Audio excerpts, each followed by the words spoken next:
Mi pareja vació nuestras cuentas y se fue sin explicaciones.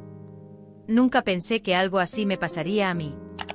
Siempre creí que las traiciones de este nivel solo sucedían en películas o en los noticieros, pero no, a veces la vida te golpea justo donde más duele, en lo inesperado. Todo comenzó una mañana común, o eso pensé. Me desperté con la luz del sol colándose entre las cortinas. Al estirar la mano hacia el otro lado de la cama, noté que estaba vacío y frío. Tomás solía madrugar para salir a trabajar, así que no me alarmé demasiado. Decidí revisar mi teléfono mientras aún permanecía en la cama. Noté una notificación de mi banco. Transferencia realizada exitosamente por $29,872.00. Me quedé helada. Era todo el dinero que teníamos en nuestra cuenta conjunta. Me senté de golpe y abrí la aplicación del banco. Saldo, $0. Intenté no entrar en pánico. Pensé en alguna explicación lógica, tal vez Tomás había tenido una emergencia o quizás era un error del sistema. Pero había una inquietud retumbando en mi pecho, un presentimiento oscuro que me decía que nada estaba bien. Marqué su número. Buzón de voz. Tomás, soy yo. Llámame en cuanto puedas, dije intentando sonar calmada, aunque mi voz temblaba. Colgué y salté de la cama. Revisé la casa de arriba a abajo. Su ropa favorita no estaba en el armario. Sus zapatos tampoco. La computadora del escritorio había desaparecido, y su cepillo de dientes, como si nunca hubiera existido. Ese fue el momento en que lo supe. Se había ido. Tomás y yo llevábamos 3 años juntos. Nos conocimos en una reunión de amigos. Él era encantador con esa sonrisa perfecta que podía desarmar a cualquiera. Trabajaba como diseñador gráfico freelance y yo tenía un empleo estable en una empresa de seguros. La relación avanzó rápido, quizá demasiado. En menos de un año, él ya vivía en mi departamento y compartíamos todo, incluso nuestras cuentas bancarias. Al principio, todo era un sueño. Planeábamos ahorrar para comprar una casa y formar una familia. Un futuro juntos. Era lo que ambos decíamos desear. Pero a medida que pasaron los años, empecé a notar grietas. Tomás comenzó a actuar extraño. ¿Por qué cambias la contraseña de tu computadora? Le pregunté un día, al verlo esquivar mi mirada. Son cosas del trabajo, amor. Clientes que piden privacidad, respondió con una sonrisa tranquilizadora. Quise creerle. Yo siempre le creía. La verdad es que ahora, mirando en retrospectiva, las señales estaban allí, pero elegí ignorarlas. Había llamadas en las noches que él siempre atendía en otra habitación. Conversaciones apagadas cuando yo entraba. Incluso una vez encontré mensajes de un contacto desconocido, pero él los eliminó diciendo que era spam. No empieces a desconfiar de mí por tonterías, me dijo aquella vez con tono seco. Y yo lo dejé pasar porque lo amaba. Hasta que llegó esa mañana. La mañana en que descubrí que el hombre al que le había entregado mi confianza y mis sueños me había dejado sin nada. Llamé a su madre primero. Una mujer amable que siempre me trató como a una hija.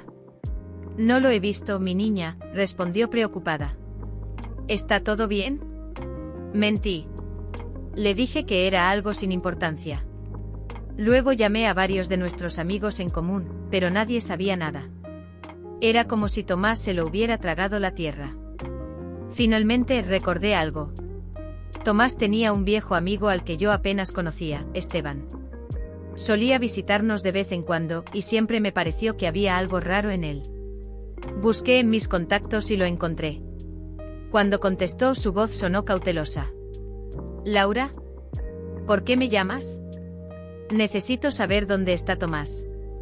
¿Lo has visto? Hubo un silencio incómodo. No sé de qué hablas. No me ha llamado desde hace días. Su respuesta fue seca, demasiado ensayada. Dime la verdad, Esteban. Sé que sabes algo.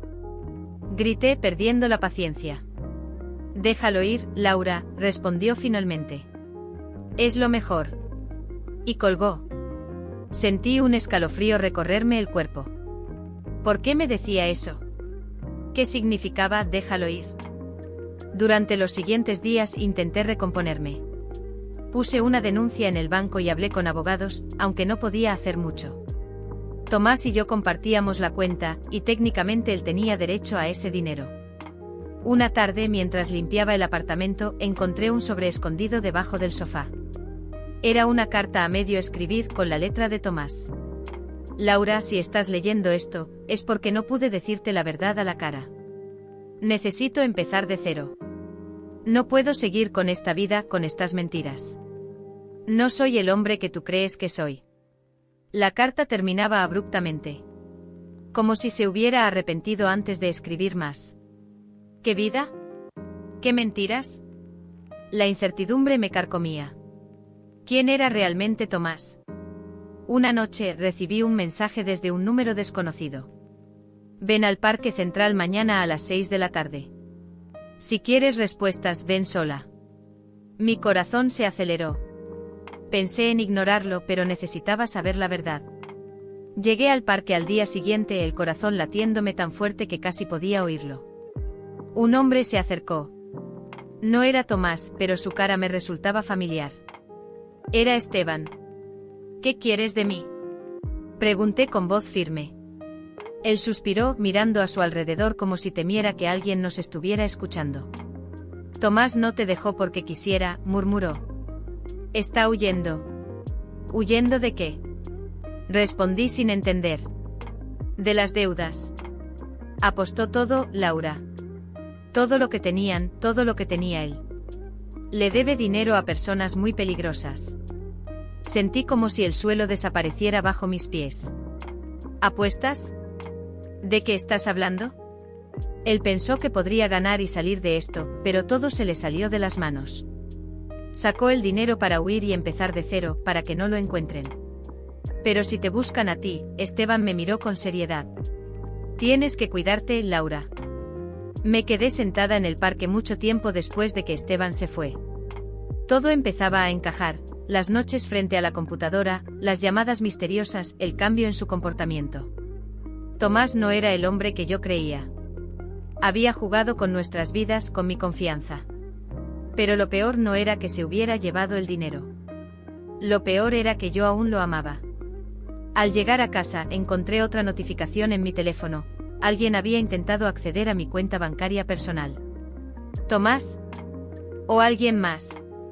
Miré por la ventana, sintiendo que alguien me observaba desde lejos. La historia aún no había terminado.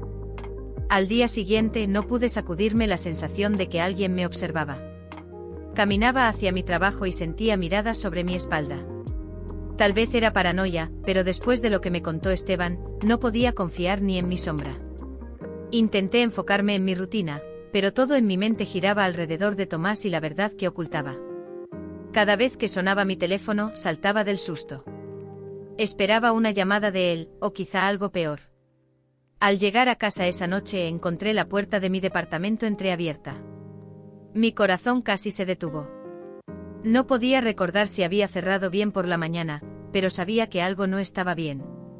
Tomé una lámpara pequeña del recibidor, lo único que tenía cerca para defenderme. Entré con el pulso acelerado. Todo parecía en su lugar, excepto por mi escritorio. Los cajones estaban abiertos, como si alguien los hubiera revisado apresuradamente. Sobre la mesa encontré una nota garabateada con prisa. Laura, quema esta carta y olvídate de mí.